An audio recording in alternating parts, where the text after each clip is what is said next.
ওমর ইবনে আব্দুল আজিজ রহমতুল্লাহ আলাই নাম শুনছেন? 99 হিজরিতে তিনি খলিফা হয়েছেন, শাসক হয়েছেন। 101 হিজরিতে তিনি ইন্তেকাল করেন। 2 বছর 5 মাস তিনি শাসন ক্ষমতায় ছিলেন। সারা দুনিয়ারে শিখাইয়া দিছে ইনসাফ কারে কয়, ন্যায় বিচার কারে কয়। শাসন ক্ষমতায় অধিষ্ঠিত হওয়ার আগে বছরে তার ইনকাম ছিল 40,000 স্বর্ণ মুদ্রা। শাসন ক্ষমতায় বসার পর মাত্র 400 দিনার স্বর্ণ মুদ্রা রাইখা বাকি সব রাষ্ট্রীয় কোষাগারে দান করে দিস। তারা ক্ষমতায় বসার আগে ছিল ইনকাম, ক্ষমতায় বসার, আবার বলেন, ক্ষমতায় বসার আগে ছিল ইনকাম। তাহলে ক্ষমতায় অধিষ্ঠিত হওয়ার আগে তাদের কোটি কোটি টাকা ইনকাম ছিল, মানে মসনদে বসার আগে ছিল কোটি কোটি টাকা ইনকাম, আর বসার পর সব দান করে দিস। শুধু কি দান করছে, ইন্তেকালের পর ঘরের মধ্যে সামান্য কিছু ছাড়া আর কিছুই তালাশ করে পাওয়া যায় না। এই ছিল আগের দিনের শাসকদের অবস্থা। ওমর ইবনে আব্দুল আজিজ রহমতুল্লাহ আলাই ক্ষমতায় বসার পর প্রতি শুক্রবার জুমার দিন মিম্বরে দাঁড়ায়া গুরুত্বপূর্ণ একটা কথা বলতেন, এরপর খুতবা দিতেন। বিসমিল্লাহ, আল্লাহুম্মা লাকাল হামদু ওয়া লাকাশ শুকর। তিনি মিম্বরে দাঁড়িয়ে বলতেন, ইয়া আইয়ুহান নাস আসলিহু আখিরাতাকুম ইউসলিহিল্লাহু লাকুম দুনিয়াকুম। হে মানুষ, তোমরা তোমাদের আখিরাতকে সুন্দর করো, সংশোধন করো, পরিশুদ্ধ করো। আল্লাহ তোমাদের দুনিয়াটা সংশোধন করে দিবেন, দুনিয়া সাজায়া দিবেন। ওয়া আসলিহু সারাইরাকুম ইউসলিহিল্লাহু লাকুম আলানিয়াতাকুম। তোমরা তোমাদের ভিতরটা সুন্দর করো, কলবটা সুন্দর করো, আল্লাহ তোমাদের উপরটা পরিপাটি করে দিবেন। রাসূল সাল্লাল্লাহু আলাইহি সাল্লামের একজন সাহাবী নাম জুবাইর ইবনুল আওয়াম রাদিয়াল্লাহু তাআলা, তিনি বলেন, মান ইসতাতাআ মিনকুম আন তাকুনা লাহু খাবিআতুম মিন আমালিন সালিহিন ফালইয়াফআল। তোমাদের কেউ যদি গোপন ইবাদতের সুযোগ পাও, তোমাদের কেউ যদি নফল ইবাদত গোপনে করার অনেক সুযোগ পাও, সেজন্য সুযোগটা কাজে লাগায়, প্রচুর পরিমাণে যেন গোপন ইবাদত করে। আবু হাজেম রহমতুল্লাহ আলাই বলেন, উকতুম হাসানাতিকা আশাদ্দা মিম্মা তাকতুমু সাইয়্যাতিক। তুমি তোমার গুনাহগুলা, তোমার দোষগুলা, তোমার ভিতরের খারাপ অভ্যাসগুলা যতটা গোপন করো, তার চাইতে বেশি তোমার গোপন নেক ইবাদতগুলা গোপন করবা।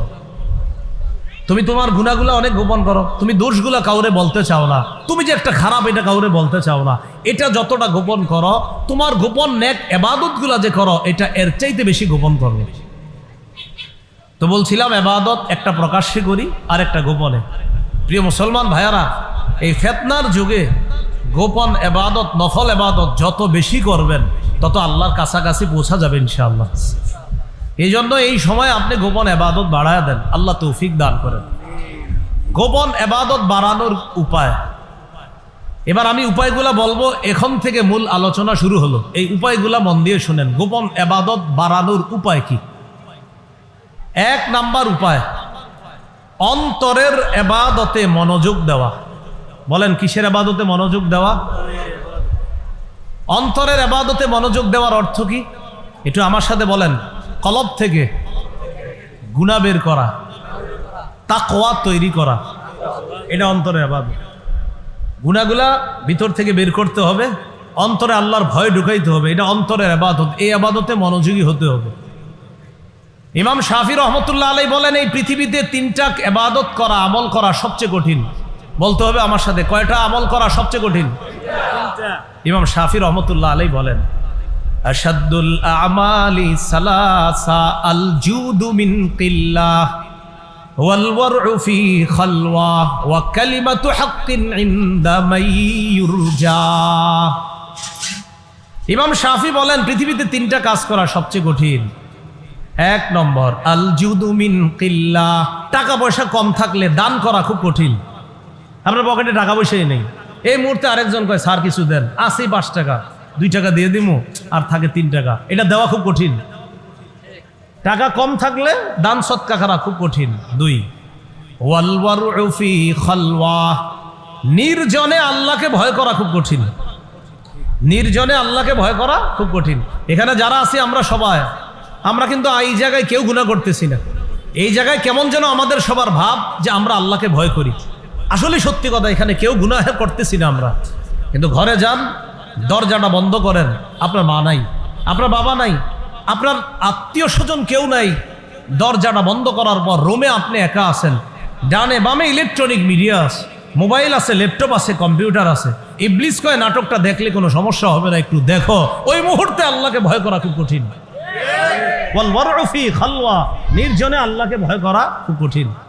এ হলো 2 নম্বর। 3 নম্বর, ওয়া কালিমাতু হাক্কিন ইনদা মাইয়ুরজা, যার কাছে কিছু আশা করা হয় তার সামনে হক কথা বলা খুব কঠিন। যার কাছে কিছু আশা, সুদখোরের কাছে আপনি আশাবাদী, এই বেটা সুদের টাকা পকেটে নিয়ে আপনার কাছে আসছে, আসার পর কয় ভাই, মানুষে কয় আমার ব্যবসাটা নাকি হারাম।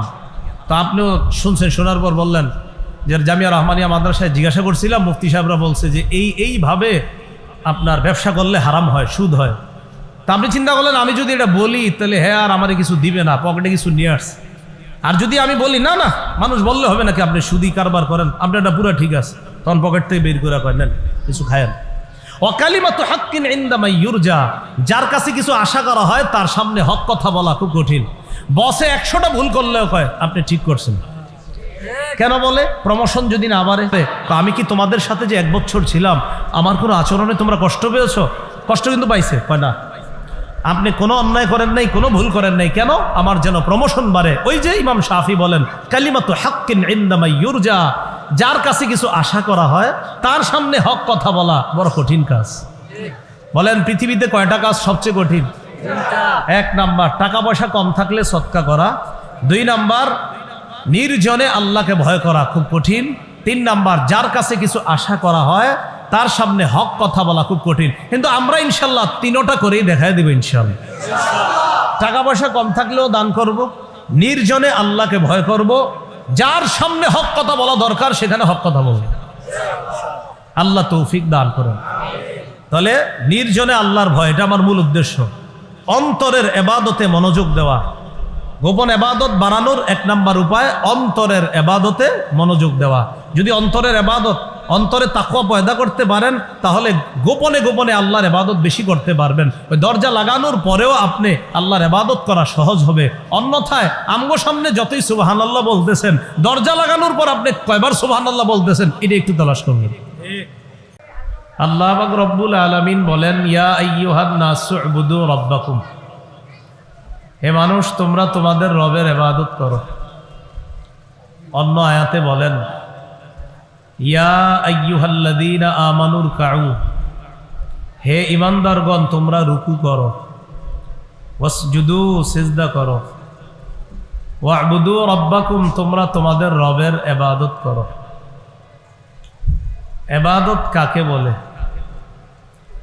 শেখুল ইসলাম ইবনে তাইমিয়া রহমতুল্লাহি আলাইহি বলেন আল ইবাদাতু হিয়া ইসমুন জামিউন লিকুল্লি মা ইউহিব্বুহুল্লাহ ওয়া ইয়ারদাহ মিনাল আকওয়াল ওয়াল আ'মালিল বাতিনাতি ওয়াজ যাহিরা। প্রকাশ্য অথবা গোপন, ভালো কথা ভালো কর্ম, প্রকাশ্যে অথবা গোপনে ভালো কথা ভালো কর্ম, যা আল্লাহকে খুশি করে, আল্লাহকে সন্তুষ্ট করে, এমন সব কিছুকেই ইবাদত বলে।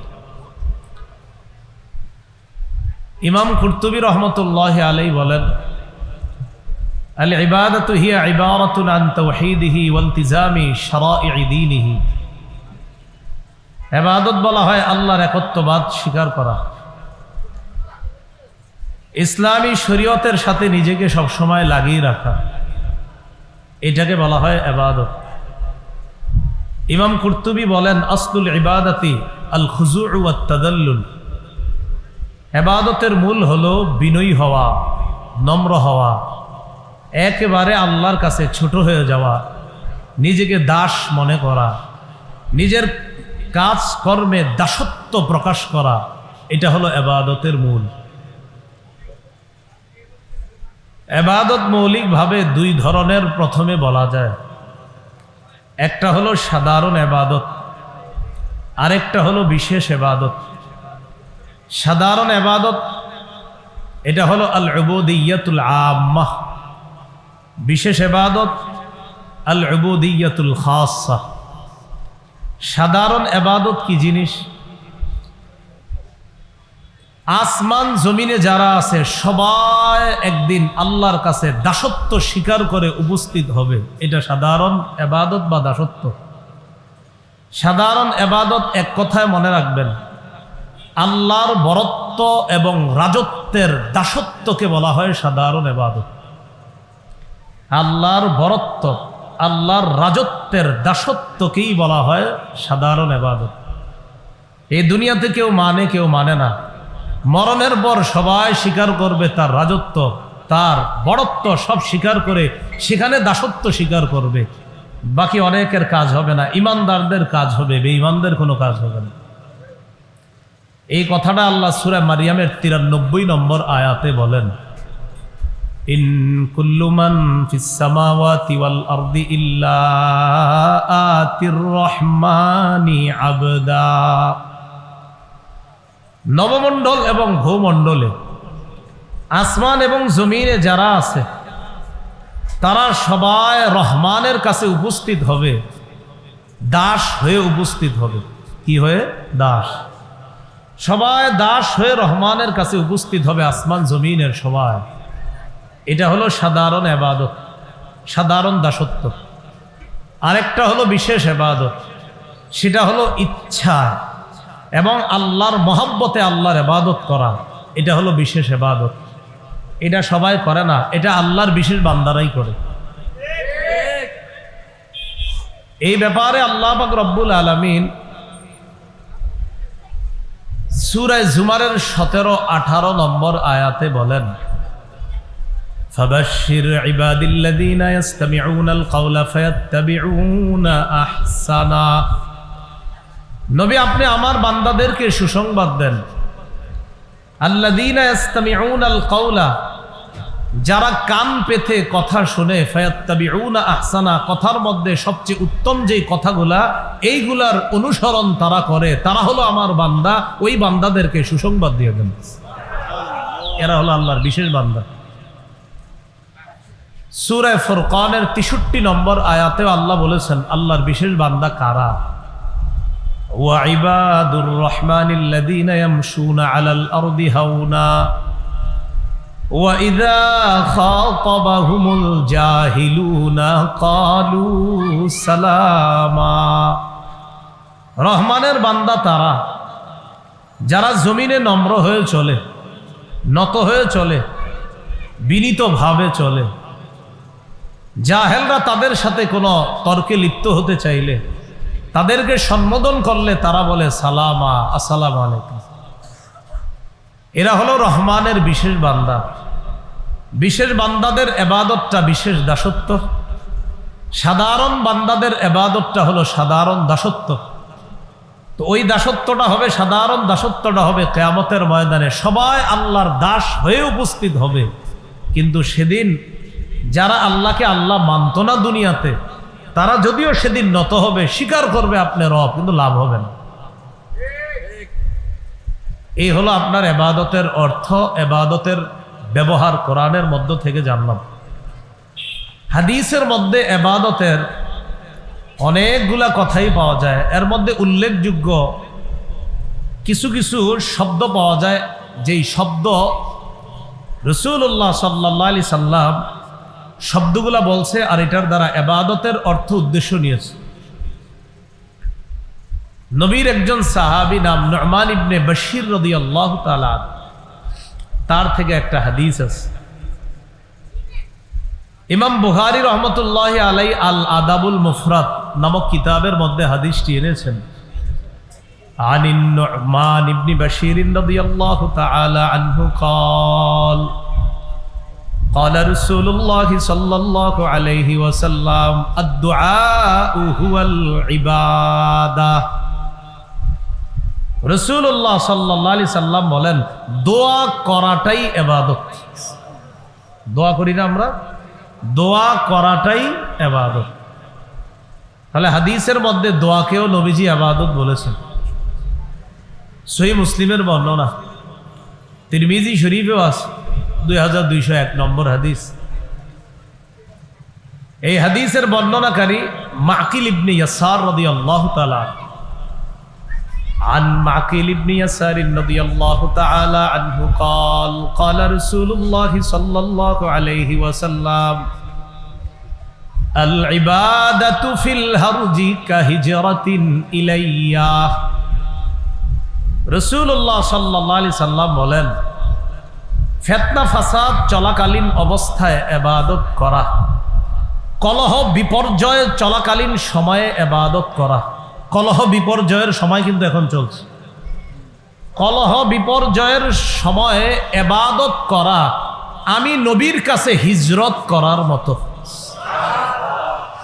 আল ইবাদাতু ফিল হরজ কাহিজরাতিন ইলাইয়া। কলহ বিপর্যয় চলাকালীন সময়ে আমার কোন উম্মত ইবাদত করা মানে আমি নবীর কাছে হিজরত করার মতো। তো এখানে একটা ইবাদতের অর্থ পাইলাম। আরেকটা ইবাদত পাওয়া যায় হাদিসের মধ্যে, মুসনাদে আহমদের একটি হাদিসের মধ্যে আসছে, আব্দুল্লাহ ইবনে আমর ইবনুল আস রাদিয়াল্লাহু তাআলা আনহুর বর্ণনা। قال رسول الله صلى الله عليه وسلم إن العبد إذا كان على طريقة حسنة من العبادة ثم مرض। রাসূলুল্লাহ সাল্লাল্লাহু আলাইহি সাল্লাম বলেন, কোন বান্দা যখন ইবাদতের সুন্দর একটা পদ্ধতি অবলম্বন করে, যেমন এখানে আপনারা যারা আছেন সুন্দর সুন্দর অনেক ইবাদত করার চেষ্টা করি আমরা। নবী বলেন, আমার কোন উম্মত, আল্লাহর কোন বান্দা ইবাদতের সুন্দর একটা পদ্ধতি যখন অবলম্বন করে সে ইবাদত করতে থাকে, এই ইবাদতটা করতে করতে সে অসুস্থ হয়ে গেছে। বেচারা অসুস্থ হওয়ার কারণে এখন আর ইবাদত করতে পারে না। তো তার সাথে একজন ফেরেশতা নিযুক্ত আছে, যে ফেরেশতার কাজ হলো তার আমলনামা লেখা। তো অসুস্থ অবস্থায় যখন বান্দা ইবাদতটা করতে না পারে তখন কি হয়? কিলা লিল মালাকিল মুআক্কালি বিহি উকতুব লাহু বিমিসলি আমালিহি ইযা কানা তালিকা। তার আমলনামার জন্য নিযুক্ত যেই ফেরেশতা তার আমলনামা লেখে, ওই ফেরেশতাকে আল্লাহর পক্ষ থেকে বলা হয়, ও ফেরেশতা, আমার বান্দা যেহেতু অসুস্থতার কারণে তার সুন্দর ইবাদতটা এখন আর সে করতে পারে না, তো অসুস্থতার কারণে ইবাদতটা যদিও করতে পারতেছে না, সুস্থ থাকলে তো আমার বান্দা ইবাদতটা করত, এখন করতেছে না, সমস্যা নাই, সব লিখতে থাকো। উকতুব লাহু বিমিসলি আমালিহি ইযা কানা তালিকা। সে সুস্থ থাকলে যে আমলটা করত, এখন যেহেতু করতেছে না, তুমি তার সব কিন্তু বন্ধ করো না। আমি তো আমার বান্দারে জানি, চিনি, আমার বান্দা সুস্থ থাকলে তো করতো, এখনো সুস্থ করে না, সব বন্ধ হবে না, লিখতে থাকো। তো এই হাদিস ও ইবাদতের একটা ব্যবহার, আমি কিন্তু হাদিসগুলা বলতেছি আপনাদেরকে, মানে শুধু ইবাদতের ব্যবহারগুলো বুঝাইতেছি। কোরআনের কিছু আয়াত জানলাম, এই হাদিস ও ইবাদতের ব্যবহারটা আসছে। তো হাদিসের শেষে আল্লাহ পাক রব্বুল আলামিনের পক্ষ থেকে বলা হয়, হাত্তা উতলিকাহু আও আকফিতাহু। আমার বান্দাকে অসুস্থতা থেকে সুস্থতা দান করার আগ পর্যন্ত, অথবা বান্দাকে আমার কাছে তুলে নেওয়ার আগ পর্যন্ত, মানে তাকে আমি মৃত্যু দেওয়ার আগ পর্যন্ত, সে যেহেতু এখন অসুস্থ, তো অসুস্থতার পর সে যদি সুস্থ হয়ে যায় ভালো কথা, আর যদি সে সুস্থ না হয়, আমি যদি তার মৃত্যু দিয়ে দেই, এই সুস্থ হওয়ার আগ পর্যন্ত সওয়াব লিখবা, আর তার মরণের আগ পর্যন্ত সওয়াব লিখতে থাকবে। এইখানেও ইবাদতের আমরা একটা ব্যবহার হাদিসের মধ্যে পেয়ে গেলাম। সহিহুল জামে হাদিসের একটা কিতাব আছে, এটা হলো হাদিসের version, update version. Nasiruddin Albani রহমতুল্লাহি আলাই, উনি সব কিতাব লেখে, ওগুলোর নাম দেয় সহি। কি নাম দেয়? যদিও হজরতের তাহকিক করা অনেক সহি আপনারা হাদিসের অ্যাপসের মধ্যে পড়েন, অনেকে হাদিসের বাংলা অ্যাপস চালান, আল হাদিস অ্যাপস নামে কিছু অ্যাপস আপনারা অনেকে চালান। ওই হাদিসের শেষে ঢালাওভাবে লেখা আছে সহি দইফ। কি লেখা আছে? সহি দইফ। অনেক দইফ আসলে কিন্তু দইফ না, এন উনি কোন আলোকে এটা দঈফ লিখে দিয়েছে সেটা আমার জানা নাই।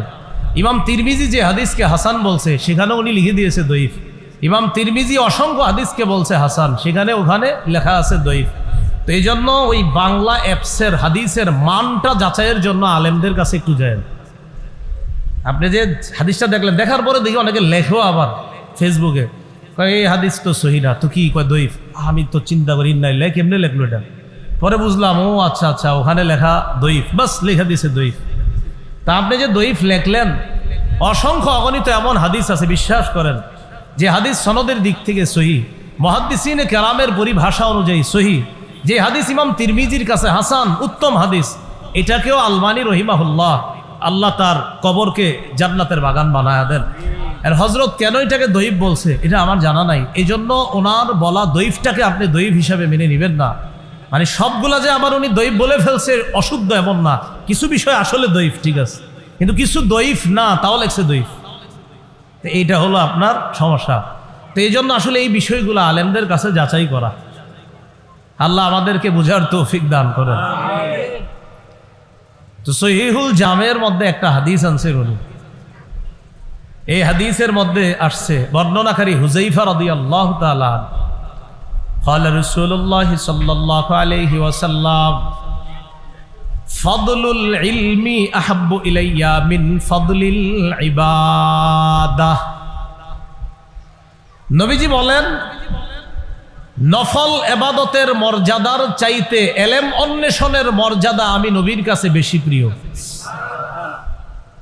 নফল ইবাদতের যে ফজিলত, এই ফজিলতের চাইতে একজন আলেম যে এলেম অন্বেষণ করে তার এলেম অন্বেষণ করার ফজিলতের গুরুত্ব আমি নবীর কাছে আরো বেশি।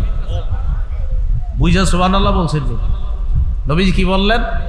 নফল ইবাদত যে করে এটার ফজিলত অবশ্যই আছে, এটার চাইতে আলেম যে এলেম অন্বেষণ করে ওটার ফজিলত আমার কাছে বেশি, এবং এই ফজিলতটা আমার কাছে বেশি প্রিয়। নফল ইবাদতের মর্যাদাও আমার কাছে প্রিয়, এর চাইতে বেশি প্রিয় এলেম অন্বেষণের মর্যাদা। তাহলে বলেন তো আলেম ওলারা মাদ্রাসা যে পড়ে মাঝে মাঝে বলেন এরা কি ইবাদতটা করে, এরকম করেন না আপনারা?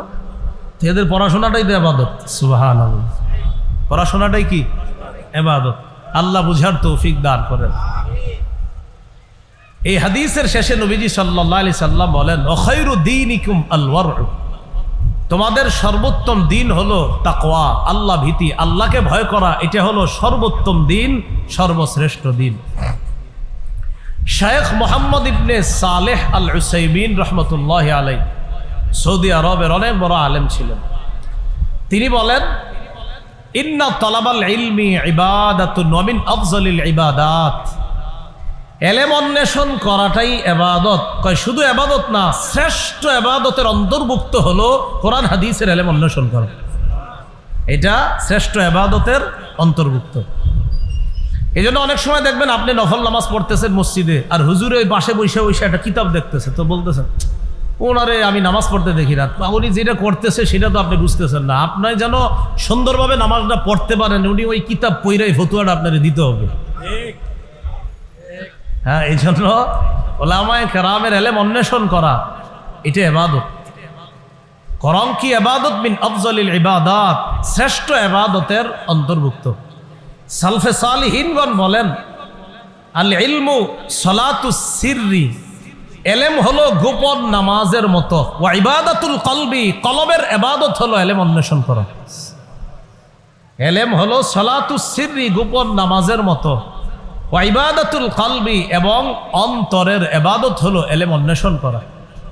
তো যাই হোক, আমি এগুলা বলা উদ্দেশ্য না, উদ্দেশ্য হলো রাসূল এই হাদিসের মধ্যে এবাদতের প্রয়োগটা আনছেন, এবাদতের ব্যবহারটা এই হাদিসে আছে, এই জন্য আমি এটা বললাম। আল্লাহ আমাদের সকলকে সৃষ্টির যে উদ্দেশ্য এবাদত করা, আমরা আমাদের জীবনটা যেন এবাদতের মাধ্যমে সুন্দর করতে পারি, আল্লাহ তৌফিক দান করেন। এবাদত কিছু আছে প্রকাশ্যে, কিছু আছে গোপনে। আজকে ফজরের নামাজ পড়ছেন, জোহর পড়েছেন, আসর পড়েছেন, মাগরিব এশা পড়েছেন, এগুলা প্রকাশ্য এবাদত, এবং এটা প্রকাশ্যেই করবেন।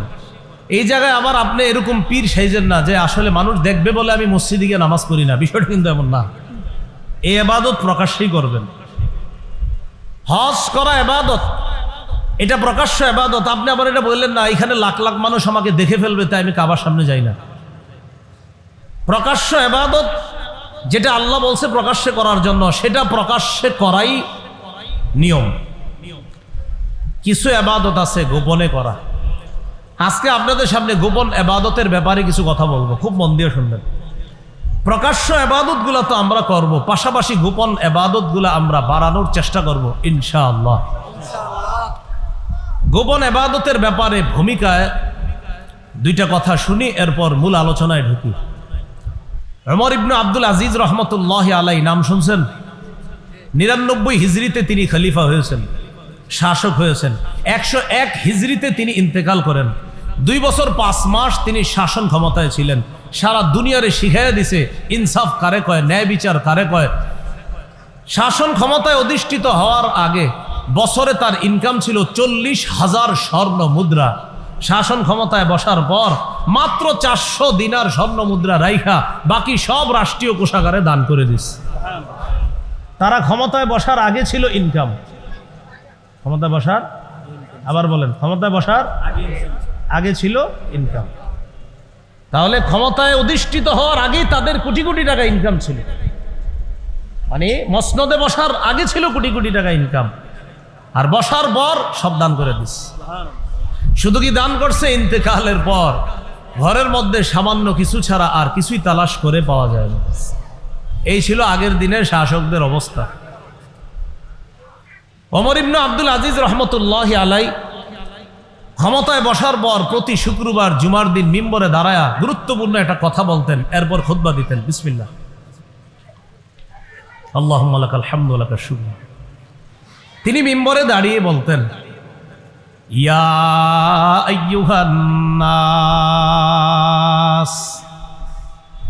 আসলিহু আখিরাতাকুম ইউসলিহিল্লাহু লাকুম দুনিয়াকুম।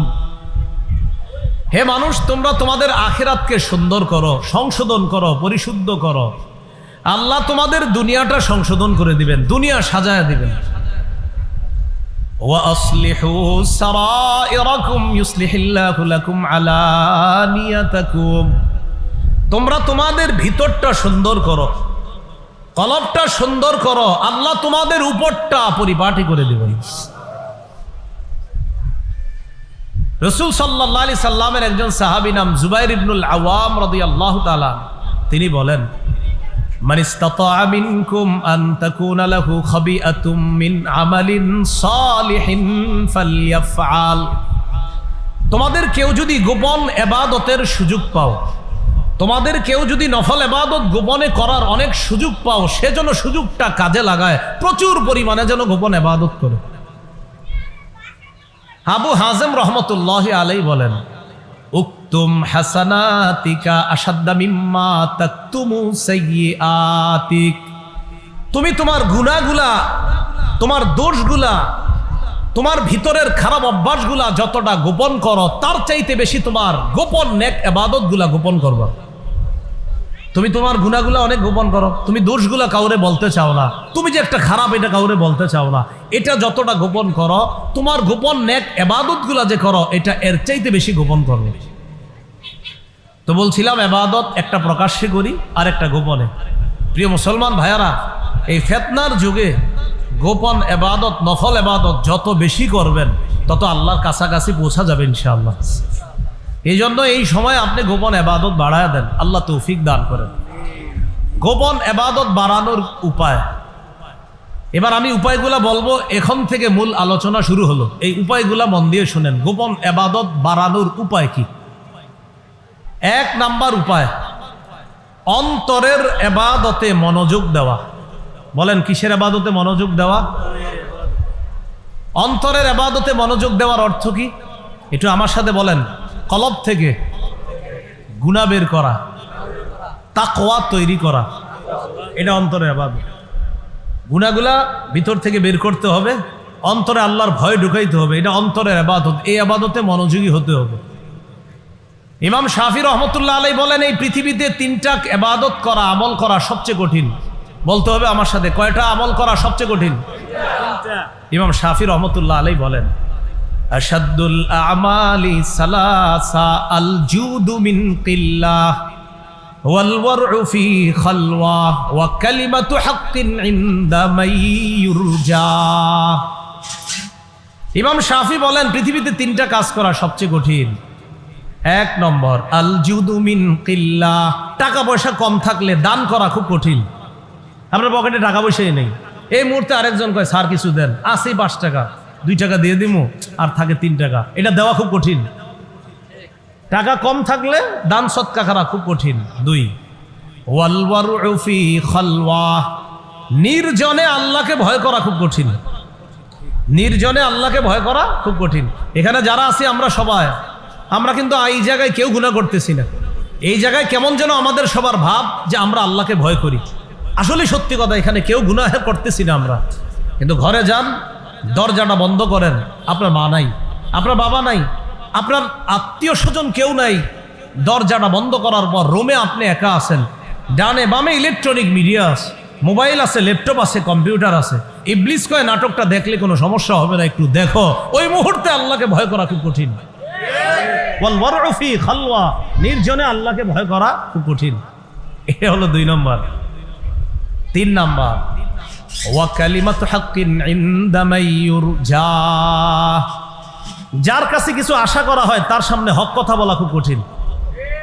যার কাছে কিছু আশা, সুদখোরের কাছে আপনি আশাবাদী, এই বেটা সুদের টাকা পকেটে নিয়ে আপনার কাছে আসছে, আসার পর কয় ভাই, মানুষে কয় আমার ব্যবসাটা নাকি হারাম। তো আপনিও শুনছেন, শোনার পর বললেন যে জামিয়া রহমানিয়া মাদ্রাসায় জিজ্ঞাসা করছিলাম, মুফতি সাহেবরা বলছে যে এইভাবে আপনার ব্যবসা করলে হারাম হয়, সুদ হয়। তা আপনি চিন্তা করলেন আমি যদি এটা বলি তাহলে হ্যাঁ আর আমারে কিছু দিবে না, পকেটে কিছু নিয়ে আসছে। আর যদি আমি বলি না না, মানুষ বললে হবে নাকি আপনি সুদি কারবার করেন, আপনার এটা পুরো ঠিক আছে, তখন পকেট থেকে বের করে কয় নেন কিছু খায়েন। ওয়া কালিমাতু হাক্কিন ইনদা মান ইউরজা, যার কাছে কিছু আশা করা হয় তার সামনে হক কথা বলা খুব কঠিন। বসে 100টা ভুল করলেও কয় আপনি ঠিক করছেন। কেন বলে? প্রমোশন যদি না বাড়ে, আমি কি তোমাদের সাথে যে 1 বছর ছিলাম আমার কোনো আচরণে তোমরা কষ্ট পেয়েছো? কষ্ট কিন্তু পাইছে, কয় না, আপনি কোনো অন্যায় করেন নাই, কোনো ভুল করেন নাই, কেন? আমার যেন প্রমোশন বাড়ে। ওই যে ইমাম শাফি বলেন কালিমাতু হাক্কিন ইনদা মান ইউরজা, যার কাছে কিছু আশা করা হয় তার সামনে হক কথা বলা বড় কঠিন কাজ। বলেন পৃথিবীতে কয়টা কাজ সবচেয়ে কঠিন? 1 নাম্বার টাকা পয়সা কম থাকলে সদকা করা। 2 নাম্বার নির্জনে আল্লাহকে ভয় করা খুব কঠিন। 3 নাম্বার যার কাছে কিছু আশা করা হয় তার সামনে হক কথা বলা খুব কঠিন। কিন্তু আমরা ইনশাল্লাহ 3টা করেই দেখাই দেব ইনশাল্লাহ। টাকা পয়সা কম থাকলেও দান করব, নির্জনে আল্লাহকে ভয় করব, যার সামনে হক কথা বলা দরকার সেখানে হক কথা বলব। আল্লাহ তৌফিক দান করেন। তাহলে নির্জনে আল্লাহর ভয়, এটা আমার মূল উদ্দেশ্য। অন্তরের ইবাদতে মনোযোগ দেওয়া, গোপন ইবাদত বাড়ানোর 1 নাম্বার উপায় অন্তরের ইবাদতে মনোযোগ দেওয়া। যদি অন্তরের ইবাদত, অন্তরে তাকওয়া পয়দা করতে পারেন তাহলে গোপনে গোপনে আল্লাহর ইবাদত বেশি করতে পারবেন। ওই দরজা লাগানোর পরেও আপনি আল্লাহর ইবাদত করা সহজ হবে। অন্যথায় আমগো সামনে যতই সুবহানাল্লাহ বলতেছেন, দরজা লাগানোর পর আপনি কয়বার সুবহানাল্লাহ বলতেছেন এটা একটু তালাশ করবেন। 2 নম্বর বলেন অন্তর থেকে খালেস ভাবে নেক আমলের নিয়ত করা। নিয়তের সম্পর্ক কোথায়? কলবের সাথে। এজন্য কলব থেকে নেক আমলের নিয়ত করা। সহিহ মুসলিমের বর্ণনা 1909 নম্বর হাদিস, 1909 নম্বর হাদিস। এই হাদিসের মধ্যে আসছে ক্বালা রাসূলুল্লাহ সাল্লাল্লাহু আলাইহি ওয়াসাল্লাম মান সাআলাল্লাহা আশ-শাহাদাতা বিসিদকিন বাল্লাগাহুল্লাহু মানাজিলাশ শুহাদা ওয়া ইন মাতা আলা ফিরাশিহি। নবীজি বলেন কেউ যদি দিল থেকে শাহাদাতের নিয়ত করে, কামনা করে, শহীদ হওয়ার নিয়ত আছে কাদের কাদের? দিল থেকে নি না, আসলে না মনে হয় দিল থেকে নি। শাহাদাত যারা অন্তর থেকে চায় যে আল্লাহ আমি শহীদ হইতে চাই, অন্তর থেকে, নবীজি বলেন বাল্লাগাহুল্লাহু মানাজিলাশ শুহাদা ওয়া ইন মাতা আলা ফিরাশিহি। এই ব্যক্তি দিল থেকে নিয়ত করেছে শহীদ হবে, সে যদি তার ঘরে বিছানায়ও মারা যায় আল্লাহ তাকে শহীদদের মর্যাদায় পৌঁছায় দিবে। কিন্তু নিয়ত করতে হবে দিল থেকে। আন্দাজি না যে হুজুর ইনশাল্লাহ, কিন্তু আপনি মনে মনে করেন আন্দাজি আমি কি যাবনি, এরকম না, দিল থেকে নিয়ত করা। তাহলে আল্লাহ আপনাকে শহীদদের মর্যাদায় পৌঁছায় দিব, যদিও ঘরে মারা যান। আবু মুসা আশআরী রাদিয়াল্লাহু তাআলা নবীর সাহাবী বলেন, নিয়াতুল মুমিনি খায়রুম মিন আমালি, মুমিনের আমলের চাইতে তার নিয়তটা বেশি উত্তম, বেশি দামি। ইন্নাল্লাহা লা ইউতিল আবদা আলা নিয়াতিহি মা লা ইউতিহি আলা আমালি, বান্দা আমলের মাধ্যমে আল্লাহর কাছ থেকে যেই পরিমাণ পায়, নিয়তের কারণে আল্লাহ তাকে আমলের কারণে যা সওয়াব দেয়, বিশুদ্ধ নিয়তের কারণে এর চাইতে বেশি সওয়াব দান করেন। কেন? ইন্নান নিয়াতা লা রিয়া ফিহা, এটা এই কারণে অন্তর থেকে নিয়ত যেটা করা হয় এটার মধ্যে কোনো লৌকিকতা থাকে না, রিয়া থাকে না। ওয়াল আমালা ইউখালিতুহুর রিয়া, আমলের মধ্যে লৌকিকতা আইসা যায়, রিয়া আইসা যায়। আমার সেজদাটা সুন্দর, মানুষ বলবে, কিছু সময়ের জন্য এরকম আইসা যেতে পারে, যদিও পরে আবার রিয়াটা দূর করি, কিন্তু নিয়তের মধ্যে রিয়া আসে না। তাই বিশুদ্ধ নিয়তের যেই সওয়াব আল্লাহ দান করেন, ভাই ক্ষেত্র বিশেষ আমলের চাইতেও নিয়তের সওয়াব আল্লাহ বেশি দান করেন। সহিহ বুখারীর বর্ণনা ৭৫০১ নম্বর হাদিস। এই হাদিসটা হাদিসে কুদসি, আল্লাহর বক্তব্য নবীজি আমাদেরকে জানিয়ে দিচ্ছেন। قال رسول الله صلى الله عليه وسلم قال الله عز وجل في الحديث القدسي إذا أراد عبدي أن يعمل سيئة فلا تكتبوها عليه حتى يعملها। আল্লাহ বলেন, আমার কোন বান্দা যখন কোনো গুনাহের ইচ্ছা করে, আল্লাহ ফেরেশতাদেরকে বলেন, ও ফেরেশতারা, আমার বান্দা যে গুনাহের ইচ্ছা করেছে, গুনাহটা না করা পর্যন্ত তার গুনাহটা লিখবা না। আমার বান্দা যে গুনার ইচ্ছা করেছে, গুনাহ না করা পর্যন্ত গুনাহ লিখবা না। ফাইন আমিলাহা ফাকতুবুহা লাহু বিমিসলিহা, আমার বান্দা যদি গুনাহটা করে তাহলে গুনাহ পরিমাণ একটা গুনাহ লেখো। প্রথম কথা, আমার বান্দা গুনাহের নিয়ত করেছে, গুনাহটা যতক্ষণ না করবে লিখো না। আমার বান্দা যদি গুনাহটা করে, বাস একটা করলে একটা লেখো। এরপরে কি বলে দেখেন, ওয়া ইন তারাকাহা মিন আজলি ফাকতুবুহা লাহু হাসানা, বান্দা যদি গুনাহটা আমাকে খুশি করার জন্য ছেড়ে দেয়, যে আমি গুনাহটা ইচ্ছা করছিলাম, যা গুনাহটা করবই না, গুনাহের সামনে গিয়ে কয় না আমি এই গুনাহ করব না, আল্লাহ বলেন, ও ফেরেশতারা, শুধুমাত্র এই যে আমারে খুশি করার জন্য গুনাহটা ছেড়ে দিয়েছে, তার আমল নামায় একটা সওয়াব লিপিবদ্ধ করে দাও। এরপরে আল্লাহ কি বলে দেখেন, ওয়া ইযা আরাদা আইয়ামালা হাসানাতান ফালাম ইয়ামালহা ফাকতুবুহা লাহু হাসানা, আমার বান্দা যখন কোনো ভালো কাজের ইচ্ছা করে, কাজটা যদি নাও করে, একটা নেকি সাথে সাথে লিপিবদ্ধ করে দাও। ফাইন আমিলাহা ফাকতুবুহা লাহু বিআশরি আমসালিহা ইলা ৭০০ দিফিন, আমার বান্দা যদি ওই নেকির কাজটা করে ফেলে, তাকে ১০ থেকে ৭০০ গুণ পর্যন্ত সওয়াব লিপিবদ্ধ করে দাও। তাহলে নিয়তের দাম আছে না নাই? নিয়ত কোত্থেকে হয়? তলব থেকে। তাহলে ২ নাম্বার, নেক আমলের বেশি বেশি নিয়ত করা, তাহলে গোপন ইবাদতে অভ্যস্ত হওয়াটা সহজ হয়ে যাবে। আল্লাহ আমাদেরকে তৌফিক দান করেন। গোপন ইবাদতে অভ্যস্ত হওয়ার ৩ নম্বর উপায়, বলেন একটু আমার সাথে, গোপনে বেশি বেশি আল্লাহর কাছে দোয়া করা।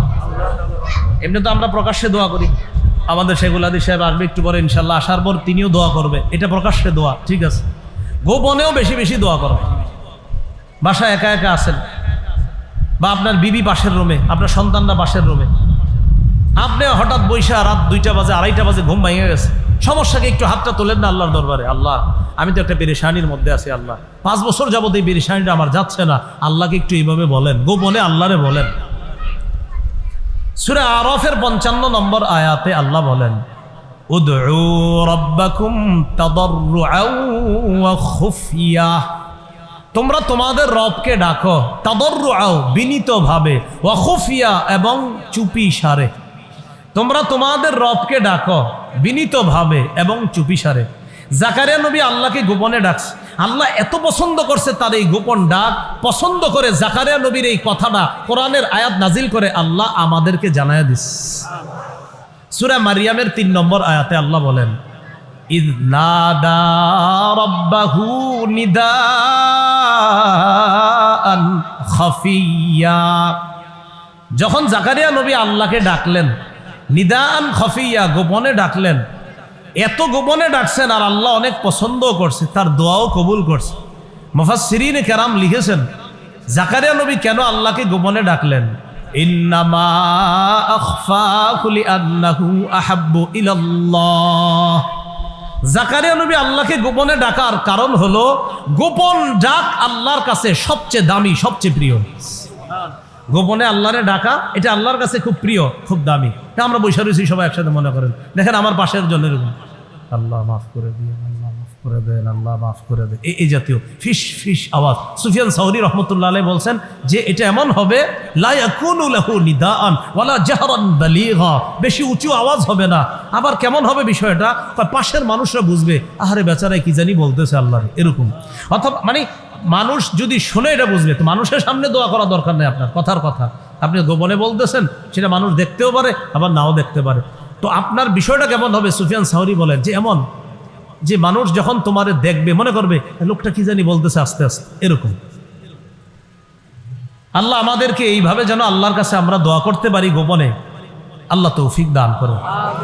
তো গোপনে আল্লাহর কাছে আমরা দোয়া করব ইনশাআল্লাহ, বলেন এবার একটা বক্তব্য শুনেন। মুসলিম ইবনে দিনার, বলেন কি নাম বললাম, রহমতুল্লাহি আলাইহি, তিনি সুন্দর একটা কথা বলছেন। কেউ যদি পারেন এটা লিখে রাখবেন আর প্রতিদিন দেখবেন, তো আপনিও এই স্বাদ নিবেন, উপভোগ করবেন।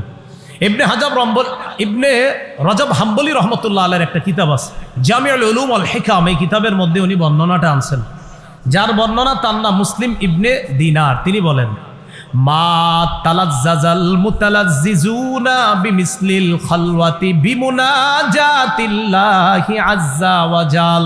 বলেন আমার সাথে, ঈমানের স্বাদ গ্রহণকারীরা চুপি সারে মুনাজাত করে গোপনে আল্লাহকে ডেকে যেই মজা পায়, এমন মজা, এমন স্বাদ পৃথিবীর অন্য কোনো কিছুতে তারা পায় না। ঈমানের স্বাদ গ্রহণকারীরা আল্লাহর সাথে চুপি সারে কথা বইলা যেই মজা পায়, তো এত মজা ঈমানের স্বাদ গ্রহণকারীরা আর কোনো কাজে পায় না। এই জন্য আল্লাহরে গোপনে একটু মুনাজাত করেন, ডাইকেন। ওই যে বললাম 1টা 2টা সবাই ঘুমাইছে, ঘুম ভেঙে গেছে, একটু আল্লাহরে সহ বলেন না, আল্লাহ মেয়েটার বিয়ে হচ্ছে না 5 বছর, একটু আল্লাহরে বলেন। আর আপনি দেখবেন, আমি সত্যি বলছি, আপনি ওইভাবে একটু দোয়া করেন, মজা যদি না পান টাকা ফেরত, আসলে মজা পাবেন, আপনি সত্যি মজা পাবেন। দেখেন আপনি একটু এইভাবে দোয়া করেন। মসজিদের সব মুসল্লি বের হয়ে গেছে, ইমাম সাহেব খতিব সাহেব বের হয়ে গেছে মাগরিবের নামাজের পর, কথার কথা। হঠাৎ দেখেন কোনো মুসল্লি নেই, ফ্যান একটা চলতেছে, এসিগুলা মাত্র বন্ধ হয়েছে, নাতিশীতোষ্ণ একটা ভাব আছে মসজিদের মধ্যে, এখনো হালকা হালকা লাইট জ্বলতেছে, কেউ নাই মসজিদে। ওই টাইমে একটু আল্লাহর কাছে চোখের পানি ছাইরা কান্না করেন না, দেখেন মজা যদি না পান আপনি, মজা পাবেন। মা তালাজ্জাজাল মুতালাজ্জিজুনা বিমিসলিল খালওয়া বিমুনাজাতিল্লাহি আযজা ওয়া জাল।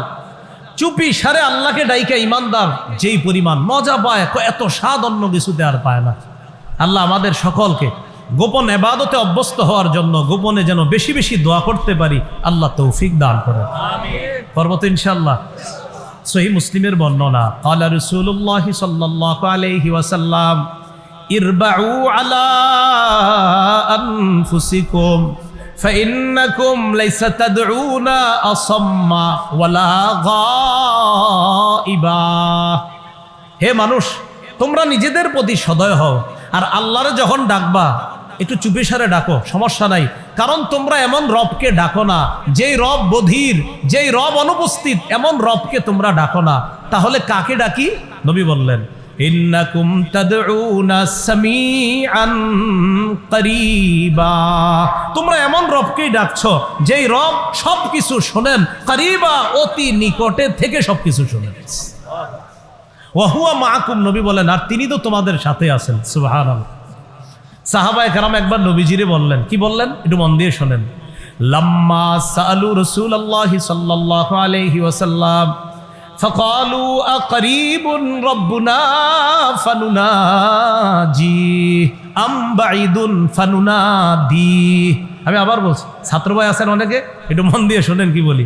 সাহাবায়ে কেরাম একবার নবীজিরে বললেন, আকারিবুন রাব্বুনা ফানুনাজি, ফানুনাজি নাজা থেকে, ফানুনাজিহি আম বাঈদুন ফানুনাদিহি। একটা নাজা ইউনাজি মুনাজাত থেকে, আর একটা নাদা ইউনাদি মুনাদাত থেকে। তো সাহাবায়ে কেরাম নবীজিকে বলতেছে, হুজুর রব কি আমাদের কাছে যে রবকে চুপে চুপে ডাকবো, নাকি রব আমাদের থেকে দূরে যে জোরে জোরে ডাকবো? আবার বুঝেন, সাহাবায়ে কেরাম নবীরে বললেন, হুজুর রব কি আমাদের কাছে যে চুপি সারে ডাকবো, রব কি আমাদের থেকে দূরে যে জোরে জোরে ডাকবো? এই কথা সাহাবীরা নবীরে জিজ্ঞাসা করলেন। আল্লাহ এই কথার জবাবে সূরা বাকারার 186 নম্বর আয়াত নাজিল করে দিয়েছে। আল্লাহ কি বলে দেখেন, ওয়াইদা সাআলাকা ইবাদি আন্নি ফাইন্নী করিব। আপনার কাছে আমার বান্দারা যখন আমার ব্যাপারে জিজ্ঞাসা করে, আপনি বলবেন আমি আল্লাহ করিব, একদম কাছে আছি, আমি নিকটে আছি। উজিবু দাওয়াতাদ দাঈ ইযা দাআন। আহ্বানকারীর আহ্বান করা মাত্রই আমি তার আহ্বানে সাড়া দিয়ে দিই। সুবহানাল্লাহ। এই যে আমি আপনি দোয়া করতেছি, আল্লাহ মাফ করেন, আল্লাহ বলে আহ্বানকারীর আহ্বান করা মাত্রই আমি তার আহ্বানে সাড়া দিই। অতএব বলেন সবাই, অতএব তারাও যেন আমার আহ্বানে সাড়া দেয়। আল্লাহ কি বলতেছে, আহ্বানকারীর আহ্বানে আমি সাড়া দিই। পরে বলতেছে ফাল্যাস্তাজিবুলি, অতএব তারাও যেন আমার আহ্বানে সাড়া দেয়। হাইয়া আলাস সালাহ, হাইয়া আলাল ফালাহ আহ্বানে সাড়া দেননি আল্লাহ আমাদের সকলকে। রবের আহ্বানেও যেন আমরা অন্তত 5 বেলা আমরা রবের আহ্বানে সাড়া দিয়ে মসজিদে যেন উপস্থিত হতে পারি, আল্লাহ তৌফিক দান করেন। তাহলে বলেন রব কি করিব না বাঈদ? বলেন করিব। বলেন রব কি করিব না বাঈদ? করিব। বলেন অতি নিকটে, অতি নিকটে। তাহলে গোপন ইবাদতে অভ্যস্ত হওয়ার 3 নাম্বার উপায়, গোপনে বেশি বেশি আল্লাহর কাছে দোয়া করা। আমরা এই ইবাদতটা করব, আল্লাহ তৌফিক দান করেন। গোপন ইবাদতে অভ্যস্ত হওয়ার 4 নাম্বার উপায়, বলেন গোপনে বেশি বেশি জিকির করা। গোপনে বেশি বেশি কি করা? গোপনে জিকির করার শ্রেষ্ঠ একটা জিকির আছে, বলেন আমার সাথে, লা ইলাহা ইল্লাল্লাহ। পড়েন তো,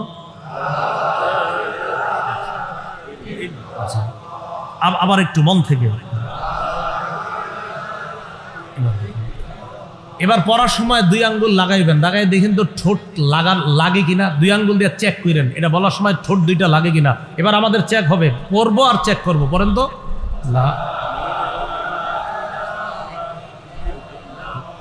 ঠোঁট লাগে? তাহলে কি বুদ্ধি? সবার মাঝে আছেন, এভাবে হাকুরা থাকবেন। দেখেন এরা ভাববে আপনি হাকুরা রয়েছেন, আসলে লা ইলাহা ইল্লাল্লাহ, লা ইলাহা ইল্লাল্লাহ। ঠোঁট লাগে না, গোপনে আপনি কিছু করতে পারতেছেন না। বন্ধুদের মজলিসে বসলে কথাবার্তা অনর্থক, উঠে গেলে বলবে সে দেমাগি।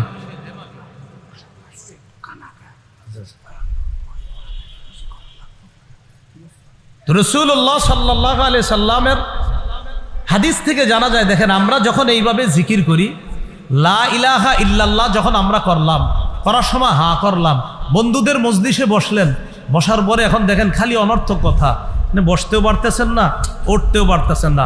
বসলে অনর্থক কথা শুনতে হবে, উঠলে বন্ধুরা ভাবে দেমাগি, তখন কি করবেন? এমনি কান পাইতা কথা শুনবেন, এমনি যে হ্যাঁ এরা ভাববে কথা শুনতেছে, আসলে আপনি কথা শুনেন না। লা ইলাহা ইল্লাল্লাহ চলতেছে, এই গোপনে জিকির করতেছেন। তিরমিজির বর্ণনা, ইল্লা ফুতিহাত লাহু আবওয়াবুস সামা হাত্তা তুফজিয়া ইলাল আরশ, আসমানের সবগুলা দরজা খুলে ফেলা হয়েছে আপনার এই লা ইলাহা যেন আরশ পর্যন্ত পৌঁছে যায়। গোপন জিকির করার সহজ একটা পদ্ধতি লা ইলাহা ইল্লাল্লাহ, এটা আপনি বেশি বেশি করবেন। আমাদের সালাফগণ এই পদ্ধতি অবলম্বন করতেন, যে মানুষের সামনে কিভাবে অনর্থক কথা থেকে বাঁচা যায় এমনি থাকবেন। এরা ভাববে হাকুরা রয়েছে, আসলে তো আপনি লা ইলাহা ইল্লাল্লাহ পড়তেছেন, যেটা পড়তে ঠোঁট লাগে না। এই কৌশলটা ইনশাল্লাহ আমরা কাজে লাগাবো তো, আল্লাহ তৌফিক দান করেন। সূরা আরাফের 205 নম্বর আয়াতে আল্লাহ বলেন, ওয়াযকুর রাব্বাকা ফী নাফসিকা তাদাররুআন ওয়া খীফাতান ওয়া দুনাল জাহরি মিনাল কওলি বিল গুদুবি ওয়াল আসাল ওয়ালা তাকুম মিনাল গাফিলিন। ওয়াযকুর রাব্বাকা ফি নাফসিক, তুমি তোমার রবকে স্মরণ করো মনে মনে, তাদাররুআ বিনীতভাবে, ওয়া খীফা ভয় ভীতি নিয়ে, দুনাল জাহরি মিনাল কওল অনুচ্চ সুরে, বিল গুদুবি ওয়াল আসাল সকাল সন্ধ্যায় তুমি তোমার রবকে মনে মনে স্মরণ করো। দেখেন এই একটু আমরা সবাই বয়ান অফ রাখি, 2-1 সেকেন্ড একটু রবরে মনে মনে স্মরণ করেন। আমি করে নিছি, আপনারা করছেন? একটু মনে মনে আবার স্মরণ করছেন? সবাই করছেন মনে মনে স্মরণ? হাদিসে কুদসির মধ্যে আল্লাহ বলেন, ইদা যাকারানি ফি নাফসিহি, আমার বান্দা যদি মনে মনে আমারে স্মরণ করে, যাকারতুহু ফি নাফসি, আমিও তাকে মনে মনে স্মরণ করি। তাহলে আমরা স্মরণ করছি, আল্লাহও স্মরণ করছে। ওয়া ইযা যাকারানি ফি মালাইন যাকারতুহু ফি মালাইন খায়রিম মিনহুম। এবার একটু সবাই জোরে স্মরণ করি, বলেন আলহামদুলিল্লাহ, সুবহানাল্লাহ, আলহামদুলিল্লাহ, লা ইলাহা ইল্লাল্লাহ, আল্লাহু আকবার। এবার কি আস্তে স্মরণ করছি না জোরে? আল্লাহ বলে, ওয়া ইযা যাকারানি ফি মালাইন যাকারতুহু ফি মালাইন খায়রিম মিনহুম। আমার বান্দা যখন আমাকে কোনো মজলিসে স্মরণ করে, আমি তাকে ওই মজলিসের চেয়ে উত্তম মজলিসে স্মরণ করি। তাহলে লস নাই, মনে মনে করলেও লস নাই, মুখে আল্লাহরে স্মরণ করলেও লস নাই। যেইভাবে স্মরণ করবো রবকে, রব আমাদেরকে ওইভাবে স্মরণ করবে। তো এইটাই আল্লাহ বলছেন, ওয়াযকুর রাব্বাকা ফি নাফসিকা, মনে মনে রবকে স্মরণ করো, তাদাররুআ বিনীতভাবে, ওয়া খীফা ভয় ভীতি নিয়ে, ওয়া দুনাল জাহরি মিনাল কওলি বিল গুদুবি ওয়াল আসাল অনুচ্চ সুরে সকাল সন্ধ্যায় আল্লাহকে স্মরণ করো। ওয়ালা তাকুম মিনাল গাফিলিন, গাফেলদের অন্তর্ভুক্ত হও না।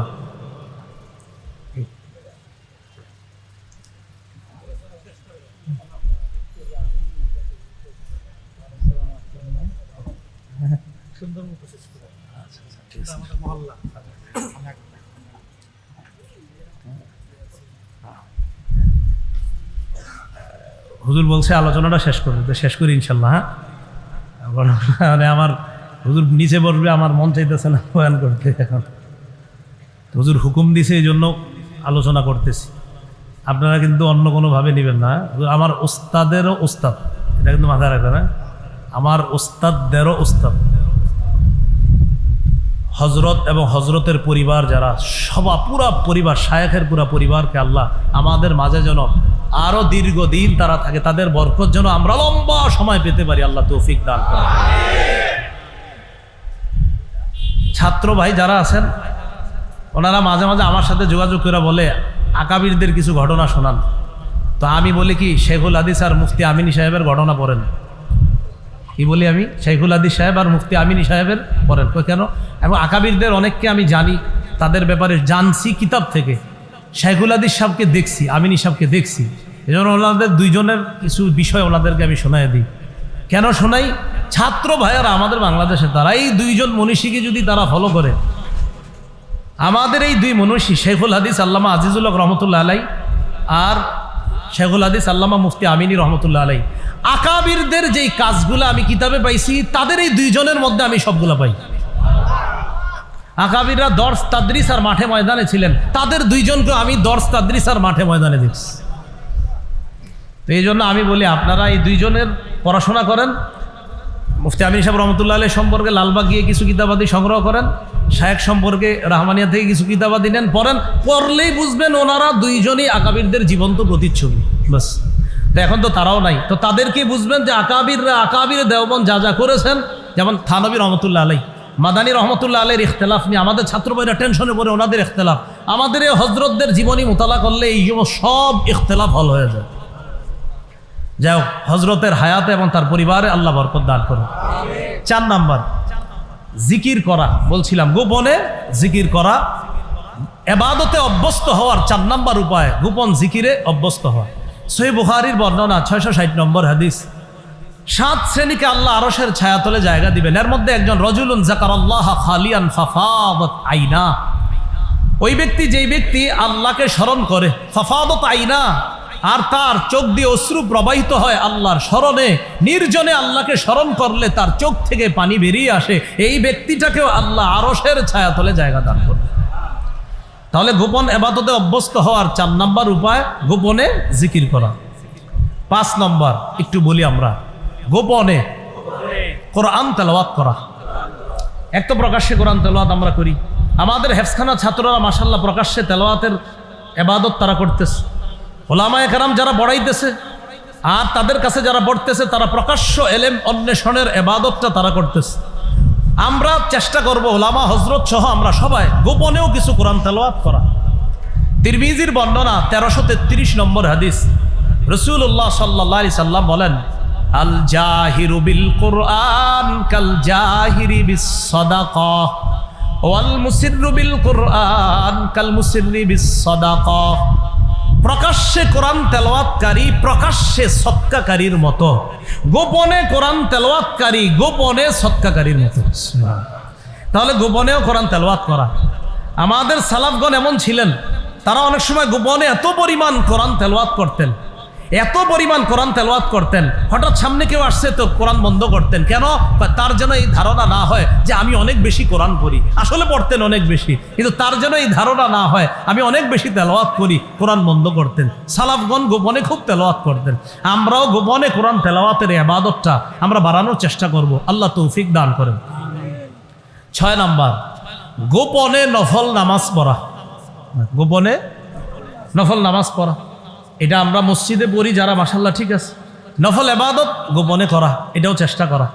রাসূলুল্লাহ সাল্লাল্লাহু আলাইহি সাল্লাম বলেন, সালাতুর রাজুলি তাতাব্বুআন হাইসু লা ইয়ারাহুন নাস তা'দিলু সালাতাহু আলা আ'য়ুনিন নাসি 25।